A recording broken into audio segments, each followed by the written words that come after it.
O desastre de Chernobyl foi uma cicatriz na Terra, uma ferida que se recusou a curar. Em 1986, a bióloga ucraniana Dra. Lena Ivanova aventurou-se pelos restos esqueléticos de Pripyat. Sua missão era simples: catalogar o impacto do desastre na flora e fauna locais. O que ela encontrou não foi uma ausência de vida, mas uma perversão dela. As ruínas de Pripyat estavam sendo consumidas por um fungo estranho, negro como fuligem.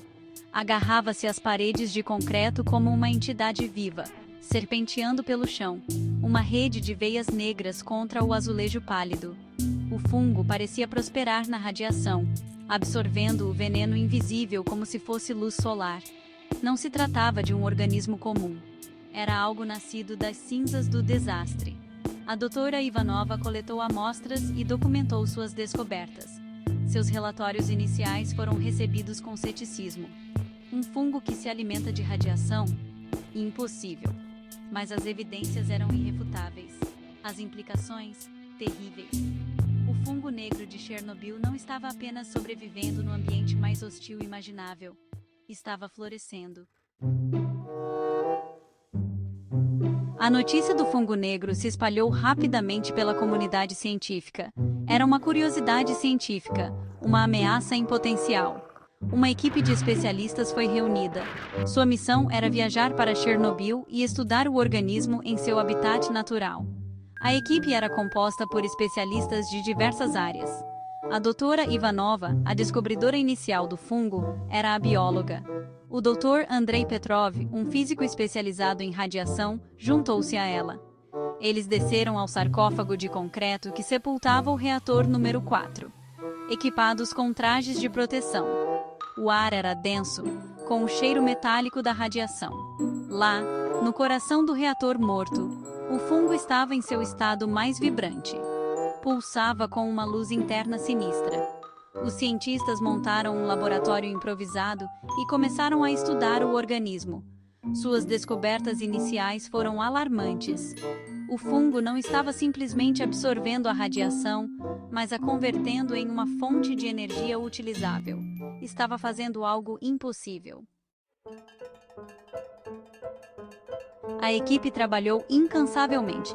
Dias se transformaram em semanas. O fungo os fascinava e os aterrorizava.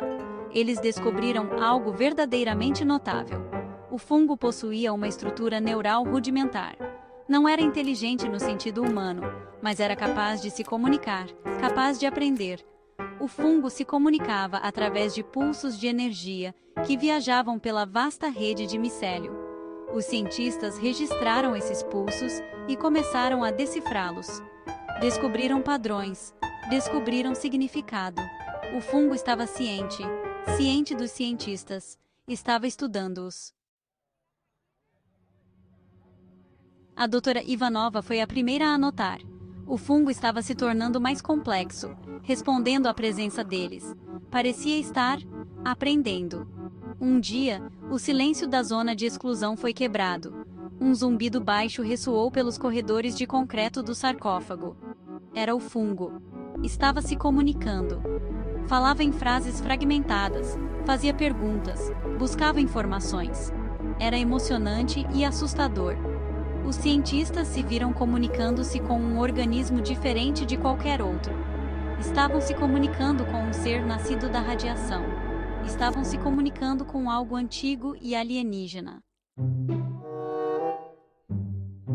Seção 5. A linguagem do micélio. Os cientistas continuaram seu trabalho, consumidos por sua pesquisa. Mergulharam mais fundo nos mistérios do fungo. O que descobriram foi emocionante e aterrorizante. O fungo não estava apenas se comunicando, estava aprendendo a uma velocidade alarmante. Estava se adaptando, evoluindo. Os cientistas perceberam a gravidade da situação. Haviam se deparado com algo verdadeiramente único. Algo que poderia revolucionar nossa compreensão da própria vida, mas que também poderia representar uma ameaça inimaginável. O fungo continuou a crescer, a se espalhar. Começou a invadir seu laboratório improvisado, como se estivesse testando-os, sondando suas defesas. A situação no sarcófago ficou tensa. O fungo estava se tornando mais assertivo, não mais contente em simplesmente se comunicar. Estava fazendo exigências. Queria acesso ao mundo exterior. Os cientistas se viram presos. O fungo havia bloqueado a saída do laboratório. Eram prisioneiros de sua própria criação, presos com um ser de pura e inalterada evolução. Enviaram um sinal de socorro para o mundo exterior, um apelo desesperado por ajuda. Sabiam que o tempo estava se esgotando. A resposta do mundo exterior foi rápida e decisiva. Uma equipe de soldados foi enviada ao sarcófago, fortemente armada e preparada para fazer o que fosse necessário para conter a ameaça.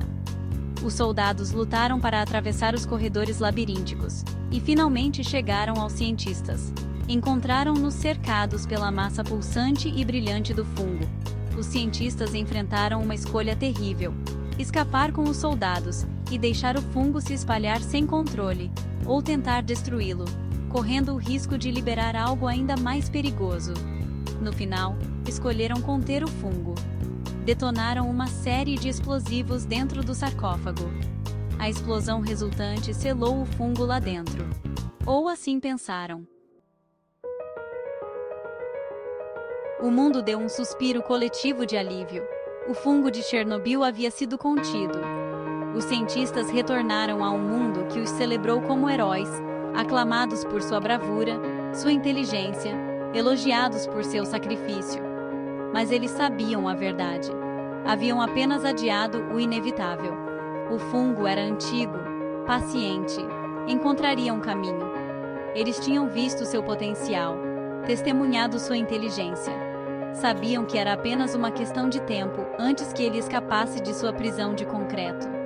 Os cientistas dedicaram suas vidas a encontrar uma maneira de deter o fungo. Estabeleceram uma rede global de pesquisadores. Compartilharam seu conhecimento. Esperavam encontrar uma fraqueza, uma maneira de prevenir uma catástrofe global.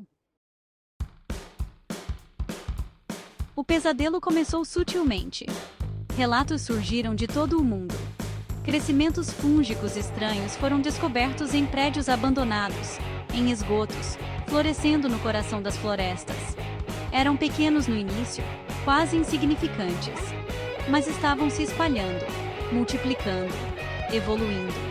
Os cientistas sabiam o que aquilo significava. O fungo de Chernobyl havia escapado. Estava espalhando seus tentáculos pelo globo. Era apenas uma questão de tempo antes que fosse tarde demais. Os cientistas haviam olhado para o abismo, encarado a face de um novo tipo de vida. Haviam visto o futuro. E ele era negro, coberto de esporos.